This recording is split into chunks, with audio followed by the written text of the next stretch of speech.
warahmatullahi wabarakatuh. Selamat pagi anak-anak ibu. Bagaimana kabar kalian hari ini?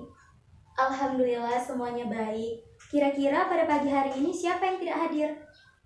Nah, ternyata hadir semua ya.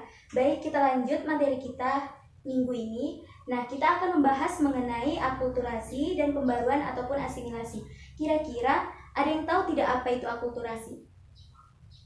Nah, iya Siska, silakan. Apa itu akulturasi? Ya, benar. Jadi, akulturasi itu merupakan suatu proses sosial yang terjadi apabila suatu kelompok masyarakat dihadapkan dengan kelompok masyarakat lain yang membawa unsur-unsur kebudayaan asing dan diterima lalu diolah ke dalam kebudayaan sendiri sehingga menghasilkan suatu kebudayaan yang bergabung dan tidak meninggalkan kebudayaan aslinya. Jadi berdasarkan penjelasan tersebut, terdapat pembaharuan kebudayaan di dalam suatu masyarakat. Jadi anak-anak, akulturasi ini sebenarnya sudah terjadi ketika masa sejarah kehidupan manusia. Namun puncak yang paling terjadinya akulturasi itu terjadi ketika bangsa Eropa Barat itu memasuki daerah Afrika, Asia, Amerika Utara, dan Amerika Latin. Nah, kejadian tersebut terjadi pada abad ke-15 sampai ke-20 Masehi, di mana mereka melakukan penjajahan ke negara-negara tersebut dengan merubah sistem norma, kebudayaan, dan nilai-nilai dalam masyarakat tersebut. Jadi tujuan mereka adalah melakukan modernisasi di dalam masyarakat. Jadi anak-anak ibu, akulturasi itu bisa terjadi apabila di dalam masyarakat itu melalui beberapa proses. Nah, bisa kita lihat yang pertama ada kontak sosial. Nah, kontak sosial ini sering terjadi di dalam lingkungan masyarakat ataupun lapisan masyarakat kita. Misalnya melalui lingkungan sekolah maupun lingkungan rumah ataupun lingkungan masyarakat itu sendiri. Nah, kontak sosial ini juga bisa terjadi antara individu dengan individu, individu dengan kelompok, maupun dengan kelompok lainnya. Nah, selanjutnya ada kontak kebudayaan. Nah, artinya kontak kebudayaan ini terdapat suatu kebudayaan yang dihadapkan dengan kebudayaan lainnya. Misalnya, etnik Melayu dihadapkan dengan etnik Aceh. Nah, disitulah mereka saling berhadapan, terjadi kontak budaya di dalamnya. Apalagi dalam kontak budaya tersebut terjadi interaksi sosial ataupun kontak sosial tadi. Nah, secara spesifik atau contoh sederhananya saja, di dalam kelas ini bisa kita ambil contoh ya anak-anak. Misalnya Siska dengan Anita. Nah, mereka ini kan merupakan teman yang sudah lama berteman. Nah, mereka juga sudah saling mengetahui masing-masing dari suku ataupun etnik mereka.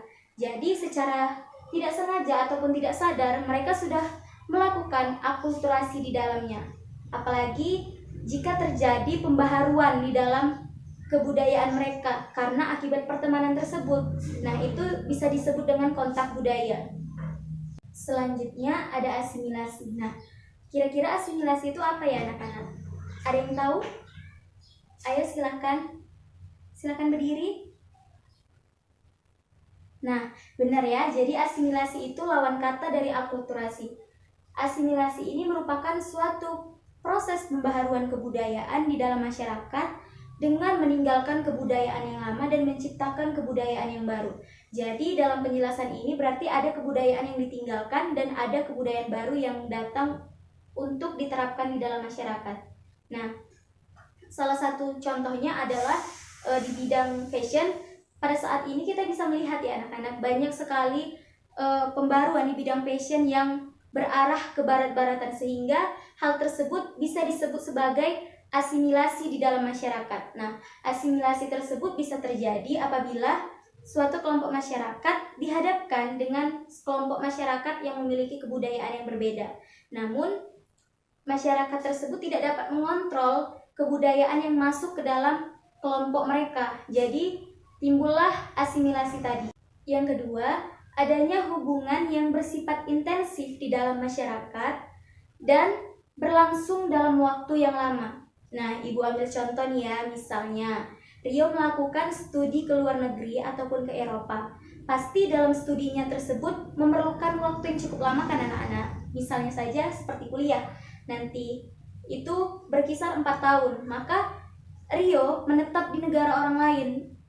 Namun ketika Rio mengalami perubahan pada dirinya dan melupakan kebudayaan aslinya karena terlalu lama tinggal di negara orang, mungkin itulah yang disebut dengan asimilasi, terpengaruh oleh kebudayaan asing sehingga meninggalkan kebudayaan yang lama. Nah, selanjutnya yang ketiga, masyarakat yang dihadapkan dengan sekelompok masyarakat lain yang kebudayaannya bersifat mayoritas seperti Rio tadi. Nah, kebudayaan dia tadi kan bersifat minoritas di negara orang, maka timbullah asimilasi tadi karena terpengaruh dari kebudayaan yang bersifat mayoritas di negara tersebut. Dari penjelasan yang Ibu sampaikan tadi, apakah anak-anak sekalian ada yang ingin ditanyakan mengenai materi akulturasi dan asimilasi tadi? Nah, sepertinya tidak ada, dan semoga anak-anak semua paham mengenai materi akulturasi dan asimilasi tadi. Sekian yang dapat Ibu sampaikan. Minggu depan kita lanjut dengan kuis. Jadi, anak-anak semua bisa mereview ulang materi yang telah Ibu jelaskan. Yang mendapatkan nilai tertinggi berarti sudah paham mengenai materi yang telah Ibu jelaskan. Kita lanjut di minggu depan, dan berhubung waktu juga sudah habis. Sekian dan terima kasih. Assalamualaikum warahmatullahi wabarakatuh.